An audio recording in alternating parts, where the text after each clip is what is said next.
the point I'm getting at is what little I checked in on Twitter today, I was frustrated that one of the early evolving narratives here is FBI incompetence under the Biden administration. There's no fucking way it's incompetence. It was an open cover-up. They gave us fake doctored footage, and they hid the evidence, and they pulled people off the case. That is not incompetence. That was competence at corruption. But what you have here is obstruction. What you have here is a crime. You have federal law enforcement officers obstructing justice by destroying an investigation of criminal wrongdoing. We should not be talking about this as though the FBI was incompetent this whole time.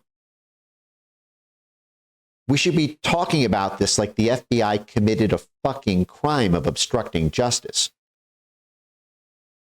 And the FBI agents who are a part of this should not be disciplined for incompetence. They should be prosecuted for obstruction. I want to make that point very clear. Dan Bongino, who took lead on this, as it's reported, is the fucking man for cracking this. And we'll go over the weight of the evidence. But the fact is their competence, the mirror here is not Cash and Dan's competence to Biden's incompetence.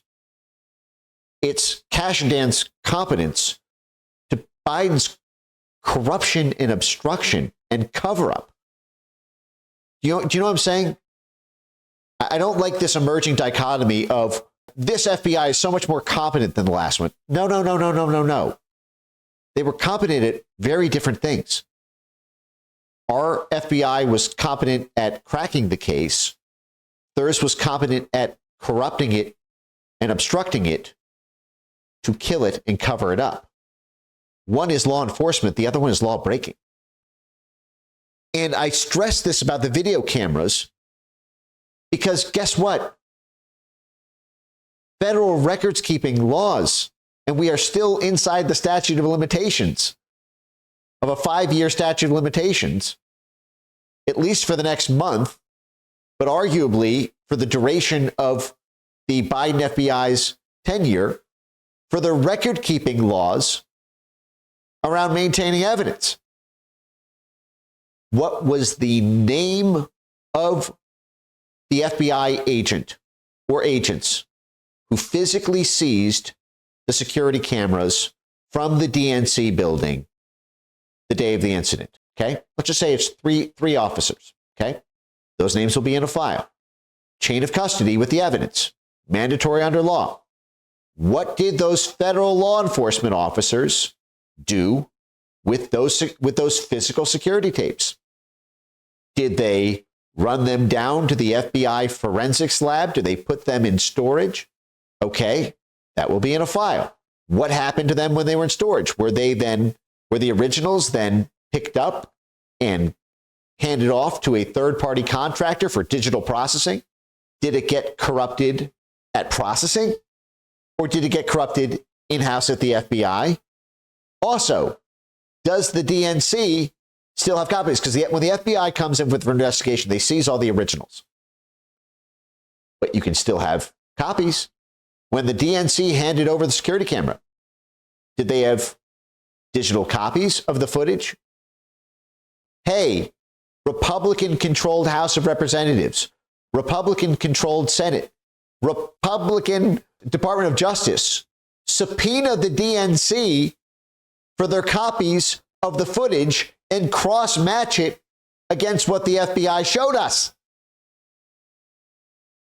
and get the chain of custody and interrogate every single officer who touched it along those links. We don't even know. It's 5 years later. We don't even know if it was handed off to third-party contractors for digital processing. And that's where the corruption happened. Because they also corrupted the cell phone data, if you remember. They said the one reason they couldn't find this guy, everybody else they got from cell phone pings.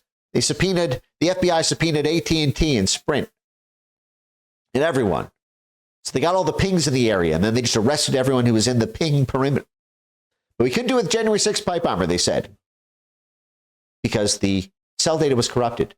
And then finally, when Republicans took back the House and Jim Jordan got on this, and Thomas Massey, Matt Gaetz, who was a flamethrower and amazing on this issue as well, finally, these cell carriers late in the game, like 2024, got back to the Republican-controlled House of Representatives and said, actually, the FBI is either lying or something happened to the tapes after we gave it to them, because when we gave the data to the FBI, it wasn't corrupted. So either the FBI deliberately corrupted the cell data or accidentally did. So here's $1 million question. If you want to know who should be arrested for obstructing justice in the January 6th pipe bomb investigation, what was the name of the FBI agent coordinating with the cell phone carriers for the cell phone data? What was his or her name? My name is Mike Benz. Who was the agent or agents who were on the emails with the cell phone carriers, who executed the subpoenas, who received the cell phone data? And at what point did it get corrupted? Did the FBI lie? Did they perjure themselves in saying it was corrupted? Was it ever corrupted? Did they lie because they thought Trump would never win? So we'd never know. But there's a hard record there. And if there's not a hard record, there's a violation of federal records law. So you've got a crime there. You got a crime of perjury, or a crime of obstruction, or a crime of tampering with evidence, or a crime of failure to adhere to federal records laws. So that's why these things are all interconnected. Chain of custody, cross-match with the exact agents who handled it, cross-match with the official statements, zero in on the exact moment they said the cell phone was corrupted, zero in at the exact moment the tapes went from the raw source footage to whatever the edited shoddy output we got was. That will tell you who sabotaged this to cover this up, to protect the narrative that this was some white supremacist MAGA supporter